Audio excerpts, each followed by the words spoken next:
vous allez bien et que vous passez tous une excellente journée. Alors, je suis désolée pour hier, le live a dû être annulé.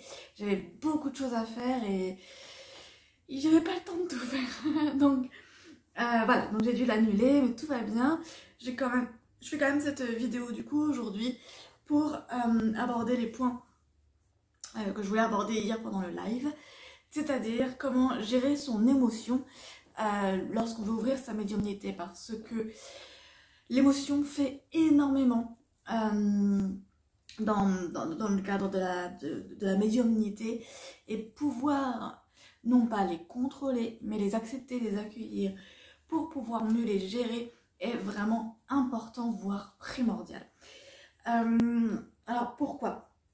Alors déjà, pour commencer, ce qui est important à savoir, c'est que toutes nos pensées émettent des énergies.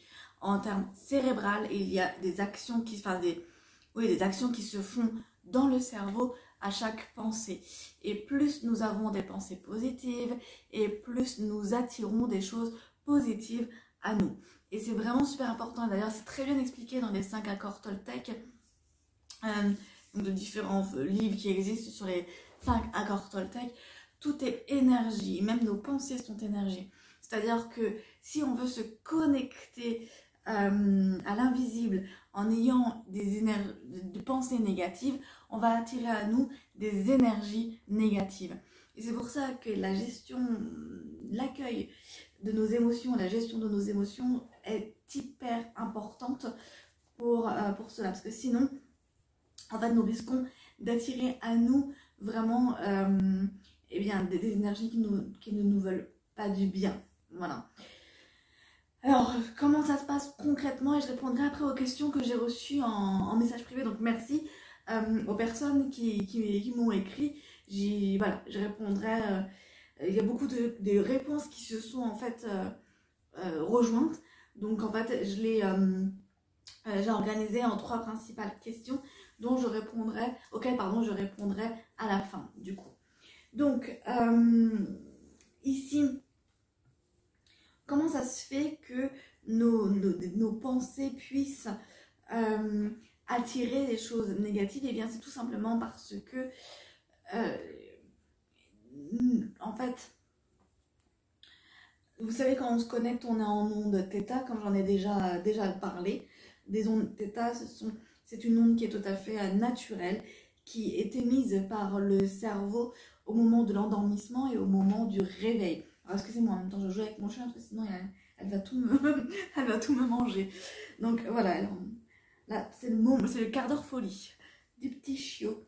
Donc je reprends. L'onde θ, c'est une onde cérébrale qui est émise de toute façon tout à fait naturelle au moment de l'endormissement et au moment du réveil.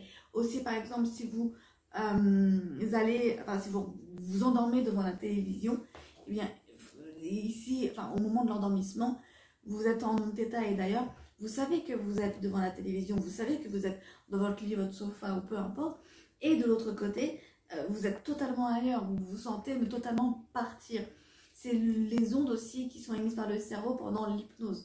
Et c'est pour ça que j'utilise énormément l'hypnose dans mes soins, dans mes formations, pour faire rentrer, parce que c'est le moment en fait pendant lequel on fait beaucoup plus travailler l'inconscient et le conscient. On les fait collaborer ensemble et on peut avancer encore plus dans le travail thérapeutique. Voilà. Donc, quand on fait de la méditation, on se trouve entre l'onde θ, l'onde delta, dépendant des personnes, de la profondeur en fait de la méditation. Et en fait, c'est à ce moment-là que la glande pinéale travaille le plus, qu'elle est le plus active, et donc à ce moment-là, c'est la glande pinéale qui, comme de par hasard, se trouve au niveau du cerveau, et donc c'est à ce moment-là où on se connecte avec l'invisible. L'onde θ, delta, peu importe, peut être réveillée, voilà, c'est ça, peut être utilisée, activée plutôt, c'est ça le mot, peut être activée même en étant réveillé. En fait, plus on utilise cette onde θ activée par la glande pinéale, et plus on peut l'utiliser à des moments voilà, quotidiens. Moi, en séance, je suis réveillée, je suis ici avec le bénéficiaire et en même temps, je suis en onde θ. Donc, c'est vraiment un ralentissement cérébral. Et c'est en ça, en fait, quand on est, parce que je parle beaucoup d'onde θ, delta, par rapport à la gestion des émotions, parce que c'est super important, en fait, de calmer ici son mental, non pas de l'arrêter, parce que son mental, on en a besoin. Le mental, il est là. Le mental, il fait partie de notre vie, c'est notre allié. Et si on le voit davantage comme quelque chose à combattre, eh bien, on rentre dans la combativité, forcément, dans l'opposition. Et donc, du coup, on est dans des énergies basses, dans la colère, la haine, là. Voilà. Donc, c'est pour ça que il y a un lien entre les ondes qu'on émet quand on se connecte et en même temps, les émotions. Parce que, je ne sais pas si vous regardez sur internet des tirages de cartes, les personnes sont très conscientes, les personnes, elles utilisent d'ailleurs le support, que ce soit des cartes, le pendule, peu importe, pour avoir les informations. C'est vrai que moi j'utilise très peu, ça m'arrive parfois d'utiliser des cartes ou le pendule, majoritairement c'est moi mon propre outil, c'est moi mon propre pendule, mes propres cartes. Et du coup, j'ai plus besoin, si vous voulez, comme là, de moments de concentration qu'une personne qui tire les cartes, parce qu'en fait, elle voit à travers les cartes. Donc, elle oscille davantage entre l'onde θ et donc le calme cérébral et en même temps l'activation. Elle est vraiment entre les deux. Et pour en revenir à la gestion ici des émotions, eh bien, si on se connecte en étant en colère, eh bien forcément on va amener à nous des énergies en colère. Forcément. Et donc là c'est pas forcément très très cool à vrai dire à ce moment-là. Par contre, si on se connecte dans le domaine, enfin, en étant dans le calme, eh bien là on appelle à nous des énergies de calme. Et donc à ce moment-là, les informations que l'on reçoit, on les reçoit de façon beaucoup plus belle. Parce que dans l'univers, on le sait, il y a le mal, il y a le bien, il y a le blanc, il y a le noir. Et il y a de tout ça, en fait, qui gravite autour de nous. C'est vraiment ça, c'est vraiment graviter tout autour de nous. Par conséquent, quand, eh bien,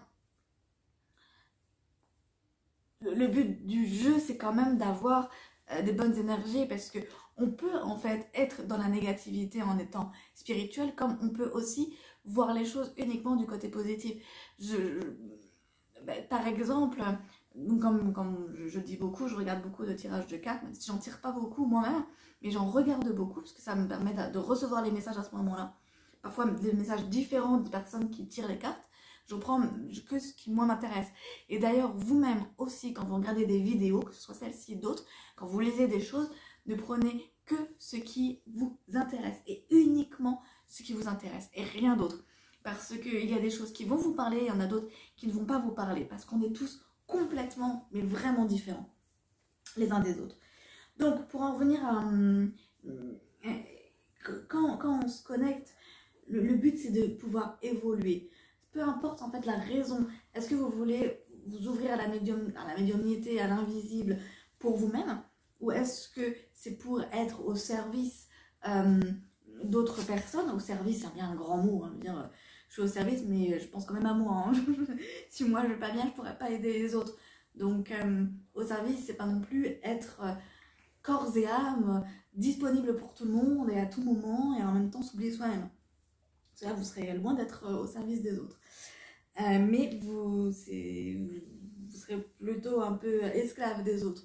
Et là, les énergies sont alors négatives à ce moment-là et vous ne pouvez pas transmettre de bons messages.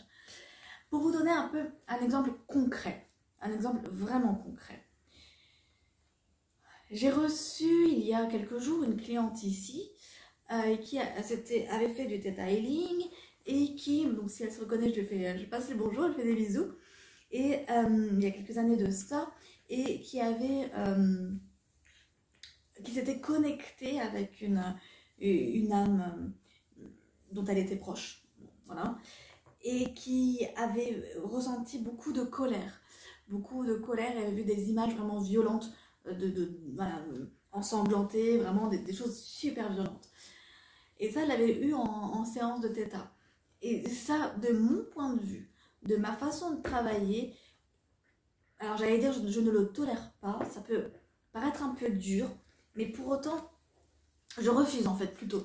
Je refuse ce genre d'image parce que là, c'est aller vers le côté noir de l'âme. Et ok, très bien, la colère parce que la façon dont la séparation s'était faite dans la matière ne convenait pas, ok, mais il y a toujours un côté lumineux. Et c'est pas en fait en allant vers le côté sombre, le côté colère, je t'en veux, et qu'en fait on va régler le karma ou la relation avec cette âme-là. Donc, du coup, je lui ai proposé de plutôt aller voir la partie plus lumineuse de cette relation-là. Et il y en avait. Et c'est pas se mentir à soi.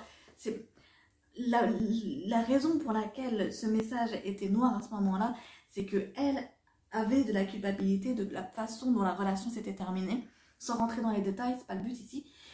Et donc du coup il y avait de la culpabilité, il y avait de la honte, de la peur, le sentiment d'être une mauvaise personne, de ne pas savoir accueillir voilà, correctement cette relation-là. Et en fait, c'est de la façon dont moi je l'ai interprété pendant la séance, et j'ai eu une deuxième personne après en visio que c'était très très similaire, c'est que c'était beaucoup plus ces peurs qui ont donné cette vision-là. Parce que je ne sais pas si vous avez vu le film Encanto, la famille Madrigal, où en fait il y a un personnage qui prend la forme, vraiment la forme de n'importe qui, elle prend le visage de n'importe qui, elle peut se transformer en n'importe quelle personne au final. Et ben, moi je vois vraiment les âmes, ou les messages de cette façon-là. C'est-à-dire qu'une âme est capable de se transformer de la façon qui vous convient le plus. Je prends toujours l'exemple de cet enfant, un jeune enfant de 7 ans, un garçon de 7 ans, qui voyait en fait un dragon la nuit. Et c'était la façon dont lui se représentait le fantôme qui venait l'embêter la nuit, parce qu'il avait, il a peut-être encore, une peur bleue des fantômes. Donc, son cerveau, parce qu'il y a quand même une partie matérielle, une matière plutôt, s'est représenté cette âme-là, ce fantôme-là, sous forme de dragon. Mais en fait, tout dépend de ce qu'on a nous à l'intérieur. Et on voit, enfin, ce qu'on a nous à l'intérieur, non, enfin, je veux dire, de la façon... Ça dépend, en fait, dans quelle émotion est-ce qu'on accueille cette énergie-là. Et c'est pour ça que l'émotion est super importante quand on commence à communiquer avec des énergies, peu importe lesquelles, avec des âmes, peu importe lesquelles, parce que si on commence à communiquer dans une énergie de peur, de colère, de haine, de rancune, de culpabilité, eh bien on verra des images négatives. Par contre, si en fait on accueille une énergie dans l'amour, dans l'acceptation, dans la gratitude, dans ce genre d'énergie plus positive, alors à ce moment-là, les images seront plus claires. Et du coup, le message derrière, réel, le message vrai de la source, qui est toujours un message positif, nous fera beaucoup plus évoluer, nous fera beaucoup plus apprendre que d'une... Parce que si on reçoit que des messages négatifs, waouh, en fait, on se ferme, hein. On se ferme, on a peur, et après, on n'arrive plus à s'ancrer, on n'arrive plus à se connecter de nouveau. Et on n'avance pas, et c'est vraiment dommage, parce que c'est un... Hier, j'étais en discussion avec une cliente, où je disais, oui, l'invisible fait peur. Clairement, oui, il y a des parties de l'invisible qui font vraiment peur. Et en même temps, il y a un côté mais tellement magique, tellement pur et tellement superbe que, en fait, c'est dommage de se freiner juste à cause des peurs et de ce qu'on a déjà vu par le passé. parce qu'il y a l'autre partie, de l'autre côté de la pièce, en fait, si on veut dire, qui est juste magnifique, en fait, et qui vaut vraiment le coup d'expérimenter pour de vrai. Et c'est pas se voiler la face, se cacher, se dire, ah ben oui, mais si on voit que le côté positif. Non, le côté négatif, je le vois dans un premier temps, quand on commence à s'ouvrir, mieux vaut voir le côté positif. Parce qu'aujourd'hui, quand je travaille, quand je fais des nettoyages, je vois des choses qui sont moches. Quand j'ai des clients devant moi qui ont des entités négatives, je le vois. Je les vois, ces choses noires qui tournent ou qui sont à l'intérieur. Néanmoins, je choisis de ne pas me laisser happer par elles, de dire, ok, t'es là, je t'ai bien entendu, mais en fait, tu sais quoi, moi, je vais plutôt aller direction source et voir comment je peux t'aider pour retrouver toi ta lumière. Et c'est de ça dont il s'agit, parce que toutes ces âmes, même les démons, même peu importe le nom que vous leur donnez, si vous croyez ou pas aux démons, ou aux esprits mauvais, elles ont toutes, enfin aux esprits mauvais, donc ils ont tous au fond de la lumière. Et moi, c'est ça que je vais faire en tant que passeur d'âme, c'est aller choper la partie lumineuse, même si c'est 1 gramme, même si c'est 1 millimètre, je m'en fiche, je sais qu'elle existe. Et le fait de savoir que cette partie lumineuse existe, bah, la rend encore plus grande et me permet d'aller la choper. Par contre, bah, hier, j'ai eu une séance où je crois que j'étais proche de l'exorcisme, il faut dire ce qui est. Là, par contre, la grosse chose pas belle qu'il y avait, je ne l'ai pas parlé en direct. Quand vous voyez quelque chose de vraiment gros, de moche, où vous sentez que, parce que elle, enfin, moi, ce que j'appelle moi démon, même je sais que tout le monde ne croit pas en ça, mais en tout cas, ces énergies fortes, mal, mauvaises, je ne vais pas les confronter directement. Je vais à la source dire, voilà, occupez-vous-en. Moi, je suis observateur, c'est ce que je dis beaucoup en formation, c'est qu'on est observateur. C'est pas nous qui faisons. C'est vraiment à côté l'invisible qui fait pour nous la source, les anges, l'archange, les défunts, les âmes, voilà. Quand je sens que le truc est trop gros pour moi, alors je monte là-haut et je dis, ok, vas-y, gère. Et moi, je regarde et je me concentre sur le client. Je me concentre sur la protection du client, de mes chiens s'ils sont là, et de moi-même. Même si parfois j'oublie moi-même, mais voilà, c'est ce qui s'est passé en tout cas hier, c'était assez fort. Et clairement, le truc, je ne l'ai pas vu et je ne voulais pas le voir parce que quand ils sont très forts comme ça, ils peuvent vous faire tourner en bourrique et vous faire tourner vers le bas, tomber vers le bas. Oui, quand on tombe, c'est vers le bas. Voilà. Donc c'est en ça, quand on commence à communiquer avec l'invisible, ça demande une force d'esprit assez forte. Une force d'esprit forte, forcément, mais une force d'esprit, voilà, convaincante. Et tout le monde l'a, ok? Et c'est au fur et à mesure des expériences qu'on apprend aussi, voilà. Donc maintenant, je vais répondre aux questions, ça fait déjà 18 minutes, donc je vais répondre aux questions. Alors, il y avait une première question à savoir, ok, c'est bien beau, mais comment je gère mes émotions? En gros, il y a beaucoup de questions qui tournaient là-dedans. Comment je gère mes émotions? Eh bien, il s'agit en grande partie de les accueillir. Quand on fait face à ces émotions, c'est comme les enfants, en fait, nous restons tout de même des enfants. Quand on fait face à des émotions, on les accepte, on les accueille. On n'est plus en train de les fuir, on n'est plus dans la combativité. On n'est plus dans... C'est comme quand on est en combat avec quelqu'un. Quand on est dans le conflit avec quelqu'un, on perd de l'énergie, en fait, il n'y a rien qui avance. Par contre, si on lâche en disant, ok, ça va, j'ai compris, c'est ça tes défauts, j'ai compris, c'est ça que tu voulais me dire, laisse-moi un peu de temps là pour l'assimiler, pour l'intégrer, pour l'accepter, et je reviens vers toi plus tard. Mais là, c'est pareil avec ses propres émotions, on peut parler à ses émotions, on peut écrire sur ses émotions, on peut dessiner ses émotions, on peut danser ses émotions, on en avait parlé pendant un live la semaine dernière, il y a mais 1001 façons de communiquer avec ses émotions. Par exemple, hier, j'étais en train de visiter un local, j'ai encore trouvé mon local, j'étais en train de visiter un local, ferme la parenthèse, j'étais avec ma fille, et elle dessinait à un moment, et ben elle a glissé de la chaise. Elle n'a pas eu mal, elle n'a vraiment pas eu mal, mais elle a eu besoin d'un gros câlin, d'un énorme câlin, pas à cause de la douleur, mais à cause de la honte. Et elle commençait à pleurer, enfin, c'est pas vraiment des pleurs, mais vraiment, mais elle était enfouie là dans mon épaule. Genre, on m'a vu tomber, je connais pas ces personnes-là, quoi. Et à un moment, je lui dis dans l'oreille, tu sais que là, ce que tu as ressenti, c'est de la honte. Enfin, ce que tu ressens là, c'est de la honte. Et elle me dit, mais c'est quoi de la honte? C'est comme ça, c'est quoi de la honte? Et j'étais étonnée qu'elle ne connaisse pas la honte, parce que pendant 6 ans, on a déjà expérimenté la honte, mais en tout cas, elle n'avait pas mis de mots dessus. Elle n'avait pas mis de mots sur la honte. Et je lui ai dit, la honte, c'est quand tu te sens embarrassée, comme là, d'être tombée devant d'autres enfants. Et que tu as l'impression qu'on va te juger, qu'on va se moquer de toi. Et je dis, regarde autour de toi, les personnes qui sont là sont des personnes de confiance, et elles sont plus inquiètes que tu te sois fait mal que dans la moquerie. Et vraiment, les enfants, les 2 autres enfants qui étaient là, elles étaient hyper adorables, super gentilles, vraiment une vraie gentillesse.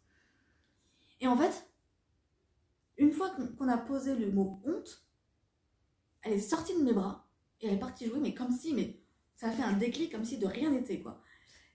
Parce qu'on a posé le mot, parce qu'on n'était plus dans le questionnement du oh, qu'est-ce qui m'arrive, mais qu'est-ce qui m'arrive, mais qu'est-ce qui se passe, mais si, mais tu vois, qui est non, non, on met le mot, on pose le mot dessus. C'est ça qu'on fait aussi en thérapie et en formation thérapeutique aussi, c'est on pose les mots. On dit ok, c'est ça. Et une fois que c'est posé, c'est la moitié, la grosse moitié du travail qui est fait, c'est juste impressionnant. Et en fait, c'est ça. C'est quand on a une émotion comme ça, même quand, pour les personnes qui font de la thérapie, parce que je parlais avec une cliente ce matin qui a accueilli, d'ailleurs je fais coucou, qui a accueilli hier une personne qui l'a mise mal à l'aise. C'était quoi l'émotion? Voilà, c'était quoi ce malaise? Et une fois posé, paf, ça déroule en fait. Donc c'est ce que je vous invite à faire. C'est, tiens, là je me sens pas bien, c'est se poser, se mettre à l'écart. Peut-être mettre une petite musique, peut-être mettre un encens ou une petite bougie ou peu importe. Et dire, c'est quoi là? Il est où le mal-être? C'est de la peur, c'est de la tristesse, c'est de la colère. Envers qui? Envers soi, envers quelqu'un d'autre. Et une fois que c'est posé, c'est juste dire cette émotion-là, moi ça marche super bien chez moi, j'espère que ça marchera aussi chez vous. C'est cette émotion-là, je la remets là-haut. Je vous remets tout ça, moi je dis à la source, à mes guides, tenez, allez, prenez tout ça, vous faites ce que vous voulez, de façon à la transmuter en lumière, ok?